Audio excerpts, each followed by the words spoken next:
his private property. A man searching for vengeance. A cold-blooded murder in broad daylight. Triggered by an event that took place at 36,000 feet. When the trip of a lifetime turns into the worst civilian plane crash in German history. Investigators must find out how two highly advanced aircraft could be in exactly the same spot at exactly the same time.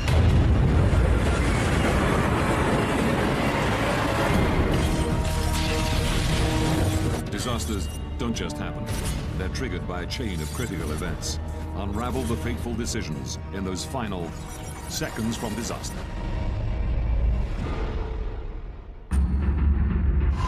Russia. Moscow. Domodedovo International Airport. July 1st, 2002, 8:10 p.m. 45 Russian schoolchildren wait to board a flight to Barcelona. It's their reward for doing well at school. Among them is 11-year-old Artur Hamatov. At the start of the school year, we agreed that if he finished with top grades, then he could go with the group. When I came back from work one evening, he came up to me and showed me his school report card and said, "Dad, look, I kept my word." And he looked at me with a question in his eyes, and I said, "Good, I promise you can go." The children are from Ufa in central Russia. They've been delayed in Moscow because they missed their original flight. A replacement has been chartered to take them to Spain. Flight BTC 2937 is now ready for boarding. Also on the flight are Svetlana Kaloyeva and her children, Konstantin and Diana. They're visiting their father, who's been working in Spain for a year and a half.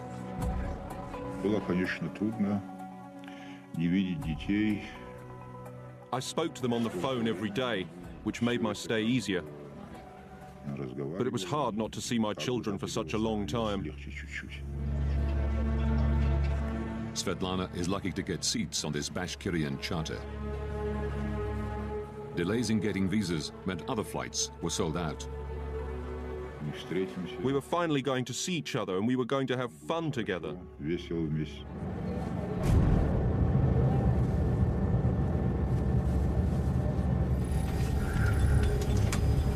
The crew complete final preparations. Дамы и господа, вас приветствует капитан корабля.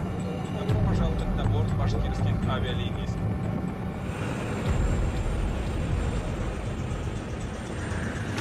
8:48 p.m.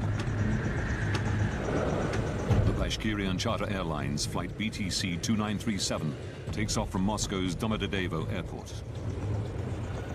Distance to Barcelona, 3,000 kilometers. Estimated flight time, 4 hours, 20 minutes. Switzerland. Zurich Area Control Center. 11 p.m. 35-year-old Danish-born air traffic controller Peter Nielsen is working the night shift. He and one other controller are managing a sector of airspace above eastern Switzerland and part of southwestern Germany. By day, this is one of the busiest crossroads in Europe. But at night, traffic slows down to a trickle, with only a few planes at any given time. Peter Nielsen's colleague goes on a break. Nielsen is solely responsible for all Zurich area airspace. He sets one radar for traffic passing through his sector, and the other for planes coming into land at nearby Friedrichshafen Airport. But after 11 p.m., there are no scheduled landings. Nielsen can concentrate exclusively on passing traffic.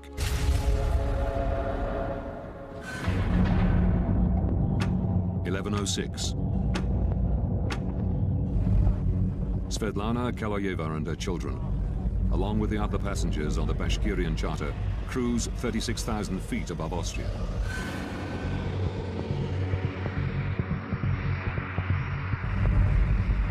They're scheduled to arrive in Barcelona in just over 2 hours. 600 kilometers away, a DHL Boeing 757 takes off from Bergamo in Italy. Destination, Brussels. The captain and the co-pilot are the only people on board.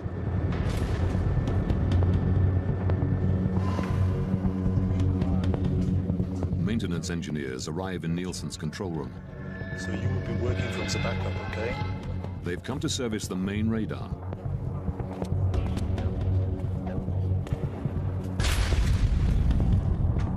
(11:21). The DHL cargo plane, flight DHX 611, enters Nielsen's airspace. The captain requests permission to climb to 36,000 feet. Swiss radar, good evening, DHX 611. DHX 611 identified. Expect a further climb in 4 to 5 minutes. Before allowing them to climb, Nielsen has to regulate traffic. Descent flight level 320. The maintenance engineers now need to work on the telephone system. Work fast, please. 11:25 p.m. An unexpected plane is approaching Friedrichshafen. Nielsen has to switch radar stations. A delayed Airbus, flight AEF 1135, is coming in to land.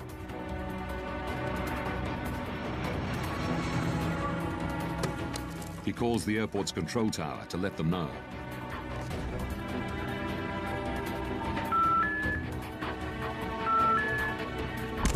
He can't get through. But he still has 10 minutes before the Airbus will land. So he moves back to the passing traffic radar. DHX 611. And gives the DHL cargo plane the go-ahead to climb to 36,000 feet. Climb flight level 360.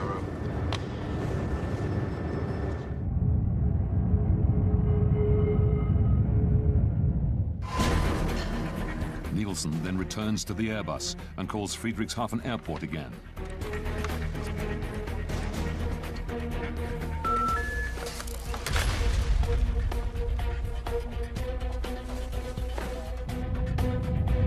BTC 2937.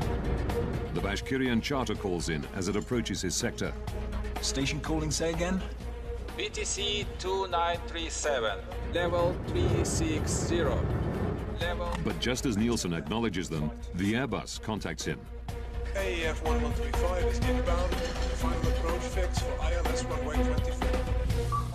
I expect so. I'll call you back shortly. Nielsen calls Friedrichshafen a third time. Die gewünschte Verbindung ist nicht möglich.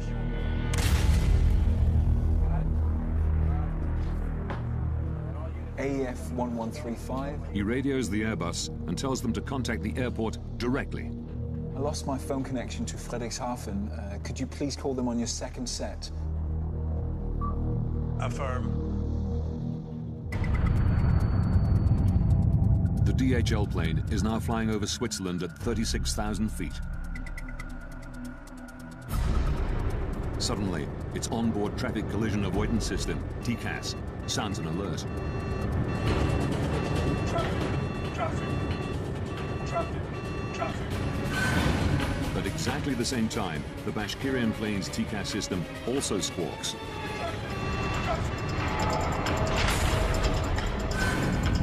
The two planes are now 25 kilometers apart. They're flying at exactly the same altitude to exactly the same spot.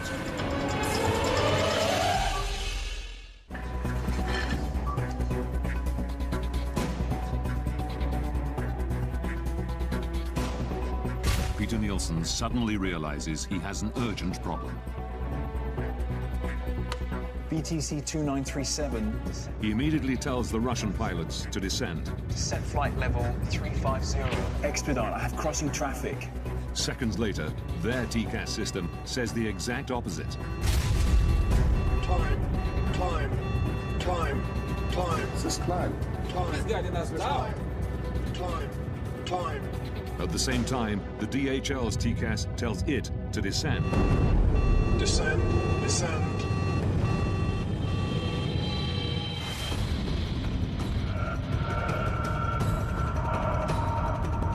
The Bashkirian crew don't know which command to follow. Climb. Nielsen repeats his instruction. Expedite. Descent level 350. BTC 2937.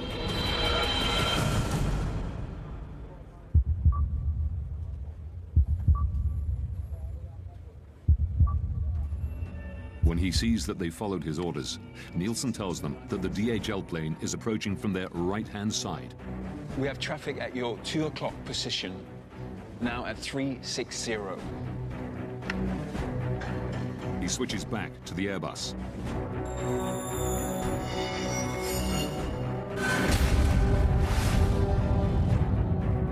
In the Bashkirian charter, the crew are looking for the DHL plane. The two aircraft are now just over 5 kilometers apart. They are both in descent, closing at a rate of 1,300 kilometers per hour, faster than the speed of sound. It's here, descend! See on the left. Descend hard, descend!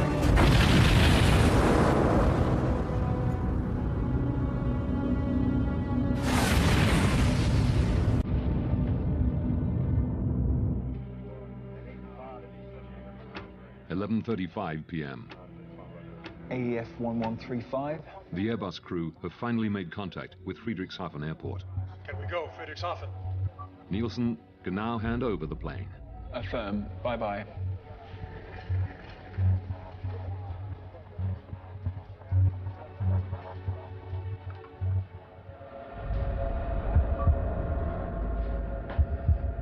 BTC 2937. BTC 2937.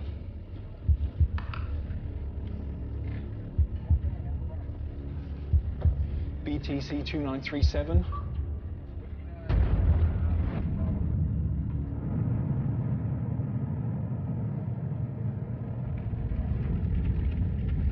Burning wreckage falls from the sky near Überlingen, Germany.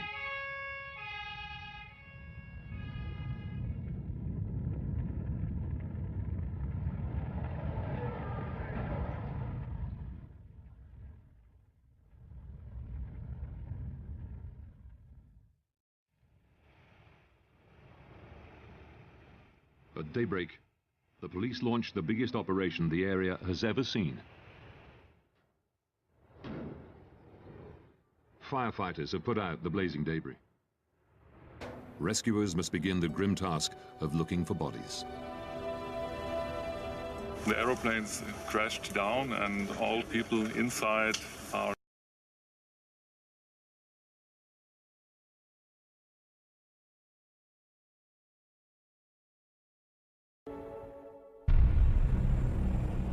Within days, the victims' families arrive at the scene. Among them is Zulfat Hamatov, father of 11-year-old Artur. Через 2 дня мы полетели в Германию. Это был шок, мы все были в шоке. It was a shock. Многие падали. Many parents were fainting when we saw the broken plane wings, the broken tail. Развитый хвост. We still hoped that these children would run in, appear from somewhere, and probably every parent believed in some miracle. Какое-то чудо верил и Vitaly Kaloyev flies in from Barcelona, holding out for news that his wife and children were not on the flight. One has to be certain. Maybe it was not my aircraft that crashed. Maybe something else had happened. Who can know without proof? Investigators confirm his worst fears. 71 people on board the two planes are now confirmed dead. It is the worst civilian aircraft accident that Germany has ever seen. In an industry protected by multiple and highly advanced safety systems, how could this happen? Now, by rewinding the events of that day, and by going deep into the investigation, Traffic. we can reveal the calamitous chain of events that brought two planes to exactly the same spot at exactly the same time. Investigators from the BFU, Germany's Federal Bureau of Aircraft Accident Investigation, are called to the scene. Jens Friedemann is put in charge of the crash site. Die Untersuchung eines Flugunfalls. The investigation of an air accident is like a forensic investigation, a crime scene. One wants to establish the facts. An einem crime scene. Wir beginnen At the accident site, we start in total chaos. There's wreckage lying around everywhere. Also da liegen viele Wrackteile.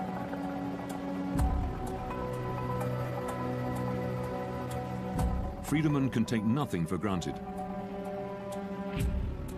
Not even that the two planes collided. Das waren zwei Flugzeuge unterwegs. Two aircraft were in the air. Whether they had collided or just flown past each other too close and lost control, or something like that, we just didn't know. Verloren wurde oder so etwas, das wussten wir natürlich nicht. Without the black boxes, Friedemann must try to work out what happened by examining the shattered fragments of wreckage. Key pieces are brought to a specialized storage facility in northern Germany.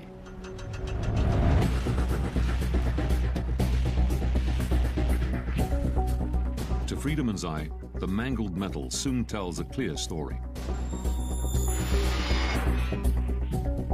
Boeing nur an einer Stelle. The Boeing made contact with the Tupolev in one spot. The vertical tail section was broken off.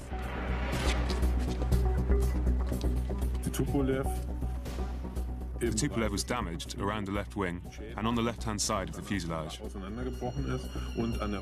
There was also evidence of a collision on the underside of the right wing.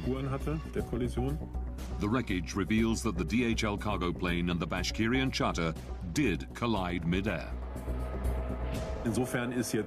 We now know what happened. The question is, why did it happen? How could it happen that they got so close? At the crash site, amidst the fragmented pieces of the two planes, investigators have finally found what they've been looking for. The black boxes from both planes.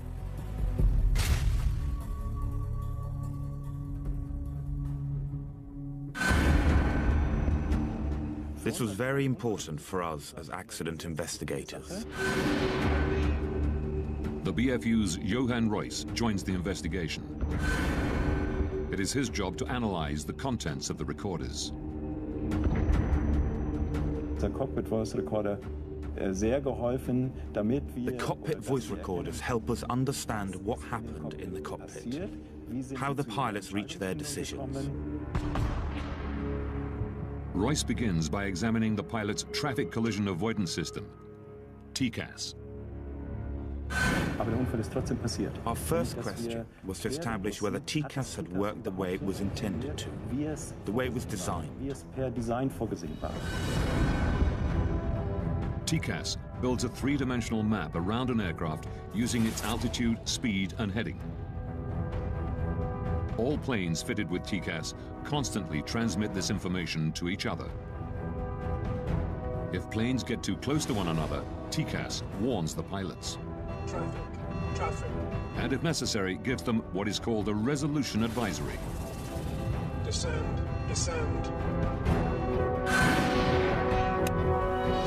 Examining the black box, Reuss quickly establishes that the system had worked the way it was supposed to.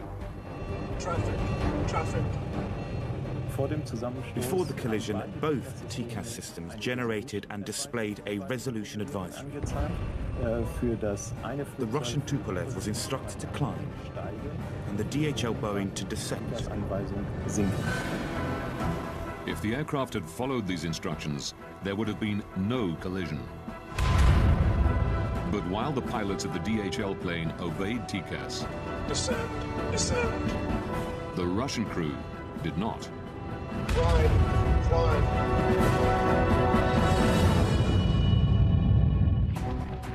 Experts from the United States are headed to the scene of the deadly mid-air collision of two aircraft in southern Germany. The Uberling and mid-air collision is now world news. The media are speculating freely and looking for someone to blame. The pilot of the Russian plane is said to have ignored repeated instructions from air traffic controllers. Why did the TCAS device meant to avoid collisions, in this case maybe help cause one? And why didn't the Russian plane descend when first ordered? A language problem? Controller commands are always in English. Black box recordings quickly eliminate one theory. Zurich, good evening. BTC 2937, level 360. Wir haben mit diesem Cockpit Voice Recorder With the cockpit voice recorder, we were able to establish that language was not the problem. The Russian crew understood English perfectly well. But the recorders reveal a surprising fact. Climb, climb. This is climb. He's guiding us down. We noticed that there was an instruction from the air traffic controller. BTC 2937, descent flight level 350. And we found that at the same time, or immediately afterwards, there was also a TCAS advisory. Climb, climb. At almost exactly the same time, the Russian pilots were instructed to do two completely different things. Descent flight level 350, expedite. Now the crew needs to make a very, very fast decision. What do they do next? And we discovered that the crew had extreme difficulty making this decision. But it should have been straightforward. The two planes were flying over Germany, and European regulations clearly state that TCAS has priority over air traffic controllers. For me, there was absolutely no explanation why something like this would happen. Climb, climb. Warum hat die Besatzung Why didn't the crew use TCAS the way it could and should be used? sollte oder TCAS nutzen könnte? By April 2001, TCAS was mandatory in most of the world. But investigators discover one notable exception: Russia. Could it be that the Russian crew did not know how to use TCAS? Rustam Mustafin is a former Bashkirian pilot. He confirms that even though not standard for domestic flights, planes flying overseas were specially fitted with TCAS. Как только международное сообщество ИКАО предъявило требования по снабжению. As soon as the TCAS requirement was introduced, the training school of Bashkirian Airlines ensured that our pilots were trained to use the system. Mustafin regularly flew with the pilots of flight BTC 2937. By the time of the disaster, we had acquired extensive experience using it. The crew knew how TCAS worked, but ignored its instructions. The Tupolev's flight manual, the pilot's operational Bible, reveals why. Wir haben aus diesen Handbüchern gelernt, We learned from these manuals that the orders from air traffic control always have a higher priority. immer eine höhere Priorität haben. The operations manual at the time stated that the Air Traffic Control Command was to be given precedence over TCAS in the event of the system issuing an alert. It said that the air traffic control had the final authority.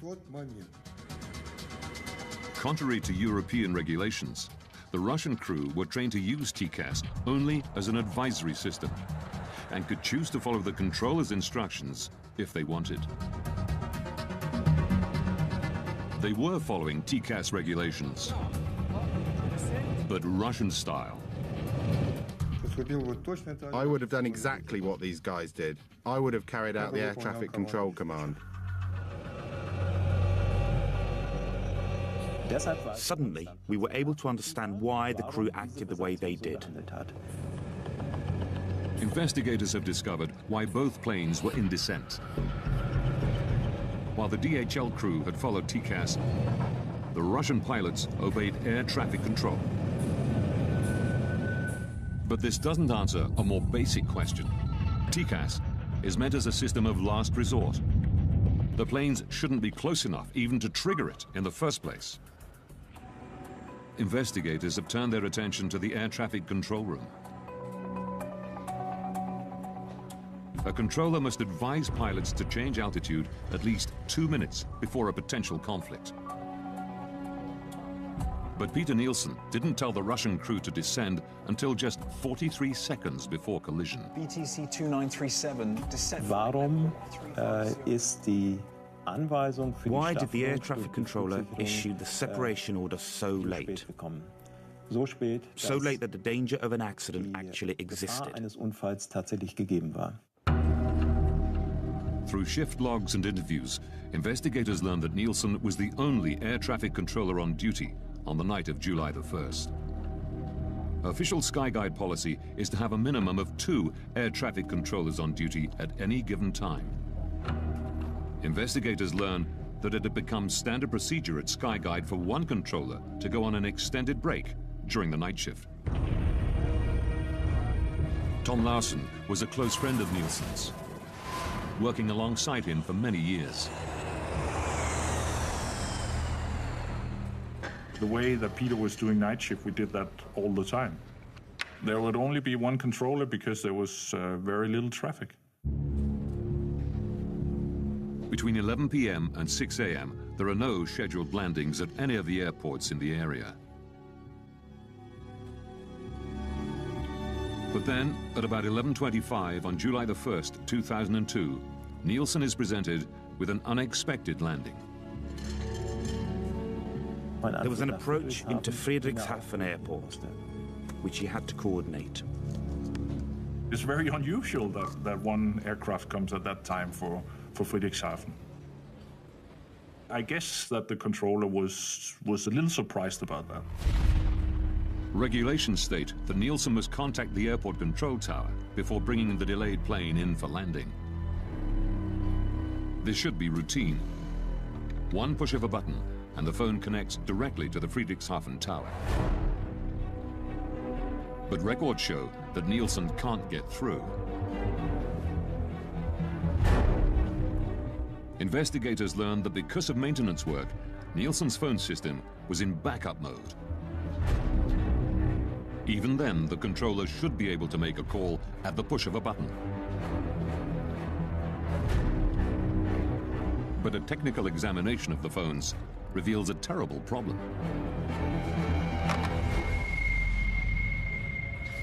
Dieses Backup, was als zusätzliche Verbindung noch The backup, which should have been there as an additional link, was not working that evening. Phone communication was not possible due to a technical problem. Nielsen tries repeatedly to call Friedrichshafen. A routine task is suddenly taking up most of his time.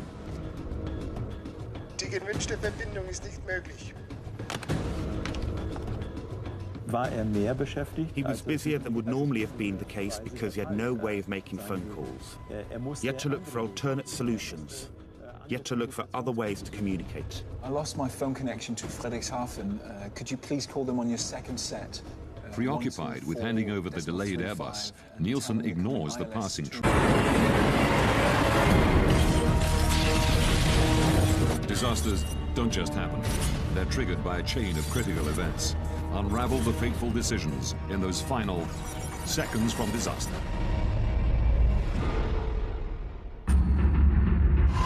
Russia. Moscow. Domodedovo International Airport. July 1st, 2002, 8:10 p.m. 45 Russian schoolchildren wait to board a flight to Barcelona. It's their reward for doing well at school. Among them is 11-year-old Artur Hamatov. At the start of the school year, we agreed that if he finished with top grades, then he could go with the group. When I came back from work one evening, he came up to me and showed me his school report card and said, "Dad, look, I kept my word." And he looked at me with a question in his eyes, and I said, "Good, I promise you." Been working in Spain for a year and a half.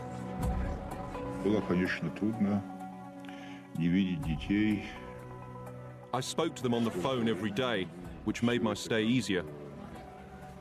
But it was hard not to see my children for such a long time. Svetlana is lucky to get seats on this Bashkirian charter.